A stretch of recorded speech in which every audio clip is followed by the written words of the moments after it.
EDIUS software එක open කරාට පස්සේ අපිට interface එක ඉන්නේ මෙන්න මේ විදිහට. සමහර ලාවට අපිට මේක වෙනස් වෙලා තියෙන්න පුළුවන්. මොකද කෙනෙක් මේක ඇදලා කරලා මේ විදිහට වෙනස් වෙලා තිබුණොත් එහෙම අපි දැනගන්න ඕනේ අනිවාර්යයෙන්ම edit කරන කෙනෙක් විදිහට කොහොමද අපි මේක හරියට සංවිධානය කරගන්නේ. එහෙම නැත්නම් අපි හරියට මේකේ setting එක හදාගන්නේ කොහොමද කියන කාරණාව අපි දැනගෙන ඉන්න ඕනේ.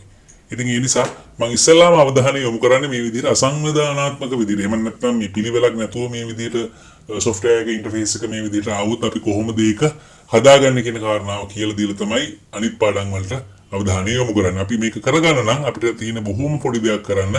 මෙතනින් අපිට යන්න පුළුවන් file bar එකේ menu වල තියෙන view කියන option එකට view එකට ගිහිල්ලා video layout කියන එකට ගිහිල්ලා අපිට දෙන්න පුළුවන් මෙතනින් normal. එතන යාලා අපිට short key එකක් පෙන්ලා දීලා තිනවා shift alt l. ඉතින් normal කියන එක දුන්නාට පස්සේ කොහොමද වෙනස් වෙන්නේ කියලා අපි දැන් බලමු.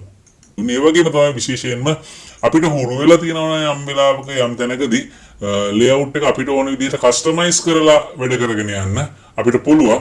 අපිට ඒ ඕන විදිහට ඒ layout එක හදාගෙන ඉවර වෙලා අපිට මෙතනින් save කරගන්න පුළුවන්. ඒක අලුත් layout එකක් විදිහට. එතකොට අපිට ඒක apply කරලත් වැඩ කරගෙන යන්න අවශ්‍යතාවය තියෙනවා නම් කරගෙන යන්න පුළුවන්කම ලැබෙනවා. tool වලට යන්න කලින් මම මේකේ interface එක ඔයාලට හඳුන්වලා දෙන්නම්. මේ තියෙන අපේ program monitor එක. ඒ වගේම අපිට මේ පැත්තේ පෙන්නනවා bin එක, effects, ඒ වගේම sequence marks, source browser, timeline එක. ඒ වගේම මෙතනින් පෙන්නනවා අපිට layout වල එන other options ටික මේ පැත්තේ. ඉතින් අපි වැඩක් කරනවා නම් අපි අනිවාර්යයෙන්ම ප්‍රධාන වශයෙන් දැනගන්න ඕන ප්‍රධානම කාරණාවක් තමයි විශේෂයෙන්ම අපිට edit වලට අවශ්‍ය සියලුම දේවල් අරගෙන දාගන්න import කරගන්න මේ bin එකට. ඒ නිසා අපි bin එක ගැන විශේෂ අවධානයක් යොමු කරන්න ඕනේ.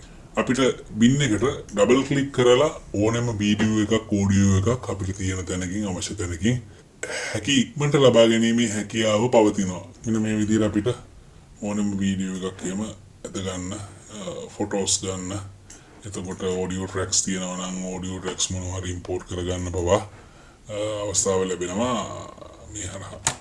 edit එකක් කරගද්දී අපි විශේෂයෙන්ම හැම දෙයක්ම අරගෙන ගෙනත් දාන්නේ bin එකට. ඉතින් අපි editor කෙනෙක් විදිහට වැඩ කරගෙන යද්දී විශේෂයෙන්ම මේ bin එක පිළිවෙලට තියාගන්න එක අපි කරන්න ඕනේ ප්‍රධාන කාරණාවක්.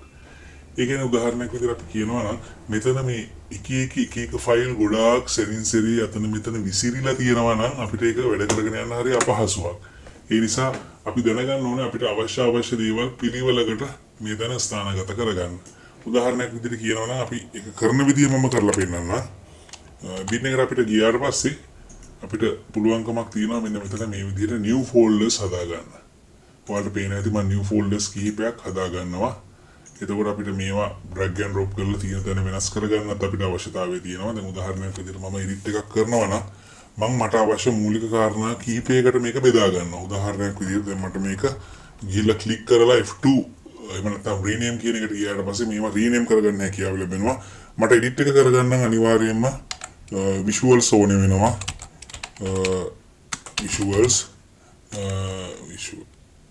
visuals ඒ වගේම තමයි මට එතකොට මේකට ඕනේ වෙනවා audio. මම audio කියන එක කිටියෙන් ඔහොම වෙනම folder එකක් හදා ගන්නවා.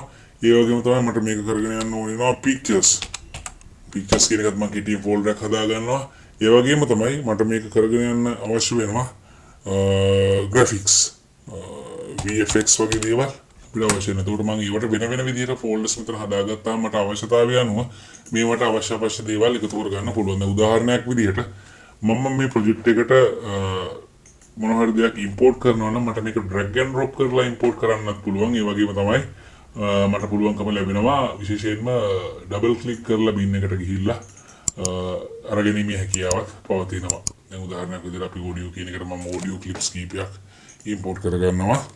bin එක ගැන සරලව කියනවා නම් අපිට edit එකට අවශ්‍ය සියලුම දේවල් තියෙන තැන තමයි bin එක. ඒ නිසා bin එක පිළිවෙලකට තියාගන්න එක editor කෙනෙක් වුණාම අපි හැමෝටම ලොකු වගකීමක්.